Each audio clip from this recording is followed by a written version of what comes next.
waaqayyo nu gargaare sababa wanta waaqayyo hojjete jiruuf har'a guyyaatti waaqayyoon galateeffannoodha.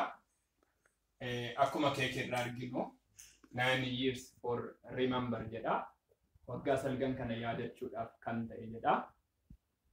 Inni kunis waaqayyo waan guddaa hojjechuurraa kan ka'e.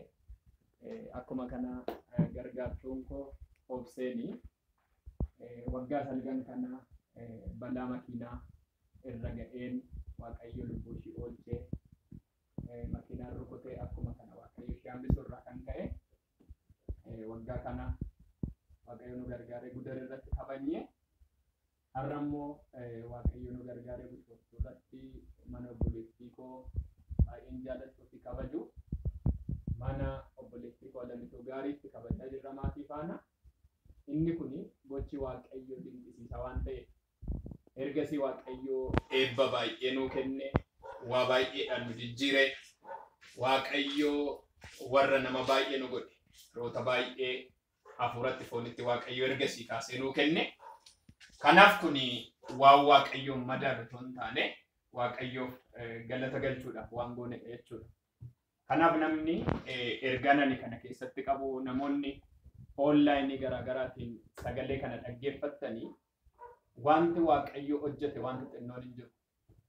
Waaqayyo waan hojjete hundumaa keessatti gaarummaa hojjeta. Waaqayyo qulqulluudha, waaqayyo qajeelaadha. Warra kan isaa ta'an immoo hojjechuu nama la waaqayyooti. Sababiin isaa ergasiisu waaqayyo balaa baay'ee wantoota baay'ee nu dabarseera. Kun akka yaadannootti jenneetu jaalala qabnu kana kabajuudhaaf yookiin argisiisuudhaaf goone. Akkuma kana ishiinillee lafa onaa yookiin immoo biyya ambaa jiraattu malee isa kanaan keessi ishii waaqayyoon akka galateeffatuuf gocha goonedha jechuudha. Isa kanaaf waaqayyo galata qofa barbaada. Kanaaf nuyi maatii waaqayyo gargaare ta'uu keenyaan isa kana waaqayyoon galateeffanna. Kanaaf waaqayyo isa jabaa ta'e kana hin kadhanna. Akkuma kanaan maaliin jedha namoonni yeroo garaagaraa gaa'ila keessan keessatti jireenya keessan keessatti waan waaqayyo hojjete yeroo hundumaa dubbachuu qabdu. Waaqayyoof galata galchuu qabdu. Sababbiin isaa kan nama jiraachisu waaqayyoodha waan ta'eef jechuudha. Kanaaf yeroo hundumaa iddoo tokkummaan jiru jaalalli jiru eebba waaqayyo jira.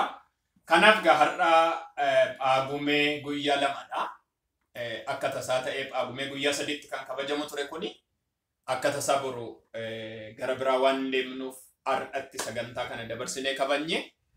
Kanaaf barri 2013 kun akkasiin wantoota baay'ee qabate wantoota baay'ee rakkisaa ta'e yoo qabaate iyyuu barri 2014 bara itti waan haaraa maatii kana faana arginu akka ta'e abdii fi amantii guddaa qabna.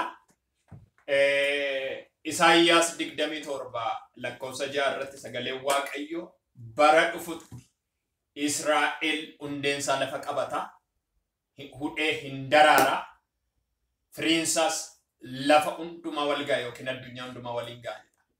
Kanaaf barri itti aanu bara kana caalu waaqayyoon galateeffanna akka nuu ta'u amantii qabna. Kanaaf waan nu gargaare hundumaatti waaqayyo galata argata. Namoonni akkuma kana onlaayiniidhaan kana dhaggeeffattanii lafa jirtan hundumaatti waaqayyoon gaafa galateeffattan waaqayyo waan caalu isinii hojjeta. Galanni gooftaadhaaf haa ta'u.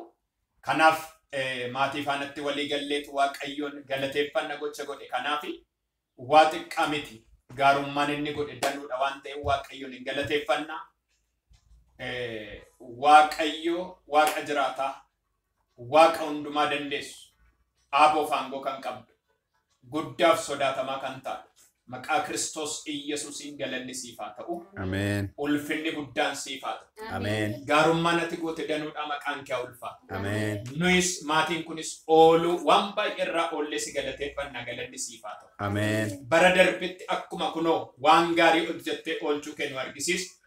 Maqaa Kiristoos Iyyesuusiin ammas galata kanaan hojiin seexanaan diigama. Galata kanaan diinatu qaana'a.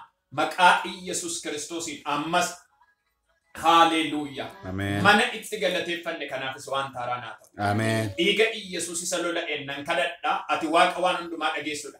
galanni kun maqaa Yesuusiin kan itti fufe haa ta'u. Amen. Hamaan diinni keenya maqaa Yesuusiin galata kanaan kan mo'ame haa ta'u. Amen. Egaa yaa Waaqayyo Gooftaa obsee irraa hambistee galata walitti Hallelujah. qabdeetta maqaa Kiristoos Yesuusiin ammas barri ishii kan eebbifame haa ta'u. Amen. Ammas jireenyi ishii kan eebbifame haa ta'u. Amen. Bara jiraattutti hamaan kamuu ishii hin danda'in. Amen. Kunoo dhaabbattee si galateeffachuuf akkuma dandeessu maqaa Yesuus Kiristoosiin barri achi barri ishiillee kan eebbifame haa ta'u. Amen. Hamaan kamuu dura ishiitii kan ka'e haa ta'u. Amen. Isa goote kana hundumaaf maqaa Yesuus Kiristoosiin galanni siif haa ta'u. Amen. Egaa waan ta'e kana yaa Waaqayyo Gooftaa nuti galata xiqqoo si dhiyeessine maqaa Yesuus Kiristoosiin teessoon kee lafaaf samii irratti kan eebbifame haa ta'u. Amen. Nuunis bara keenyaatti eebbisi. Amen. Yeroo keenya hafe hundumaa eebbisi. Amen. Barri itti aanu bara kabajaa nuuf haa ta'u. Amen. Bara waan calutti darbinu nuuf haa ta'u. Amen. Hamaan kamuu kan maqaa Yesuus Kiristoosiin eebba keenya kan nyaatu, nagaa keenya kan nyaatu,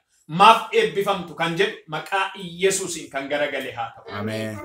Mana kanatti yaa Waaqayyo Gooftaa obboleessa korattaa, obboleettii koo alee ijoollee ishii mana ishii maatii ishii maqaa Kiristoos Yesuusiin kunoo warra dura keetti argamnu kana amma walitti qabamnee si galateeffanneerra barri ittaanu maqaa Yesuusiin bara milkaa'insa maatii kanaaf haa ta'u. Amen. Galata haaraadhaan immoo mana kanatti walitti nu qabu. Amen. Waan dinqiidhaan mana kanatti walitti nu qabu. Amen. Maqaa Yesuus Kiristoosiin ati baroota keessatti waan haaraa goota Waaqayyo maqaa Yesuusiin wanti haaraan haa ta'u. Amen. Nagaan ijoollee keetiif haa ta'u. Amen. Araarri kee nu faana haa ta'u. Amen. Waan goote hundumaatti ulfaadhu. Amen. Maqaa Yesuusiin. Ameen. Amen. Eebbifamaa namoonni onlaayinii kanaan immoo dhaggeeffattan ammas dabalee waa jedhaa. Waaqayyo bara keessan bara galataa haa godhu. Amen. Hamaan kamuu dura keessan hin dhaabbatini. Barri ittaanu yookiin guyyoonni afan kun balaan diinaa akka kanaan sinii qophaa'e kamuu maqaa Yesuus nama Naazreetiin kan diigame haa ta'u. Amen. Karaa keessan nan saaqa humna dhiiga Yesuusiin. Daandii keessan eebba keessan nan saaqa humna maqaa Yesuus Kiristoosiin. Ayyaana kana sababbeeffachuu warra keessan gaddisiisuudhaaf maatiitti gadda galchuudhaaf fagoo dhiyootti yoo sin achi jiraattan iddoo jirtanitti bakkee dhageessan biyya keessaa biyya alaatti hamaan guyyoota kana sin eeggatu maqaa Yesuusiin diigeeraan. Ciniinsuu rakkina keessa kan jirtan, dhiphina keessa kan jirtan, wanti hamaan sin jeeqaa kan jiru maqaa Yesuusiin har'a bilisa ba'a. Amen. Karaa keessan qulleesse, jireenya keessan qulleesse maqaa Yesuusiin. Amen. Wanti sin jalaa qabame hundumtu kan gadhiifame haa ta'u. Amen. Balaa konkolaataan, balaa baajaajii, waan garaa garaan kan sin adamsu maqaa Yesuus Kiristoosiin karaatti kan hafe haa ta'u. Amen. Warri dhibamtan immoo asumaaniin ergaa sinii qaban. Dhibee rakkina kamuu haa ta'u. Maqaa Yesuusiin dhukkuba kamirraayyuu hiikamuun siniif haa ta'u. Amen. Ammaa kaasee maqaa Yesuus Kiristoosiin waan itti rakkattan kamiyyuu harkaa sin baaseera maqaa Yesuusiin harkaa ba'a. Amen. Galanni isatti aanutti mana keessan haa galu maqaa Yesuus. Amen. Shalom. Baay'een sin jaaladha. Eebbifamaa. Amen.